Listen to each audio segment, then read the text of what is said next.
Divine Justice Unveiled, Journey through Romans chapter 2. In the realm of poetic expression, let Romans chapter 2 find its procession. With words adorned in classic grace, we journey through this sacred space. Behold the souls of all mankind in God's impartial judgment entwined. His righteous verdict without deceit, to every heart its truth shall meet. For those who in their pride persist and mock the grace they do resist, their hearts, unmoved by heavenly light, shall face the wrath of endless night. To those who seek in virtuous quest and strive to live with goodness blessed, they shall receive eternal reward as they walk in the ways of the Lord. For God is just, his judgment pure, to every soul he will ensure rewards or punishments, each deserved, by actions taken and paths preserved. Not mere hearers of the sacred word, but doers, with actions that accord, shall find approval in God's embrace as they live in his righteous grace. Jew or Gentile, alike they stand, accountable to God's command. Not by birth or lineage alone, but by the deeds their lives have shown. The law, a guide for all to see, both the written and the heart's decree.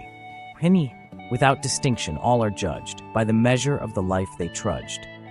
For those who without law were taught, by conscience their deeds are sought, their hearts convicted, as witnesses true, of right or wrong that they pursue.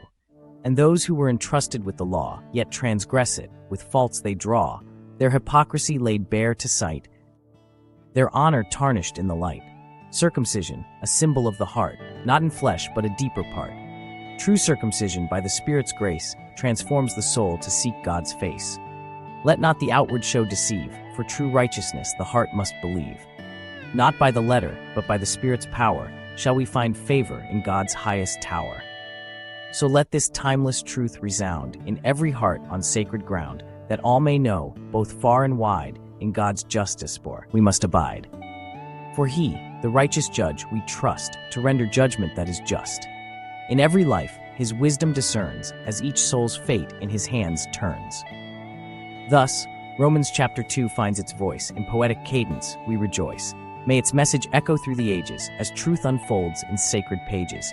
And as this poem graces the airwaves, in voices' realm, where story behaves, may hearts be stirred, souls be enlightened, by the wisdom of Romans, brightly heightened.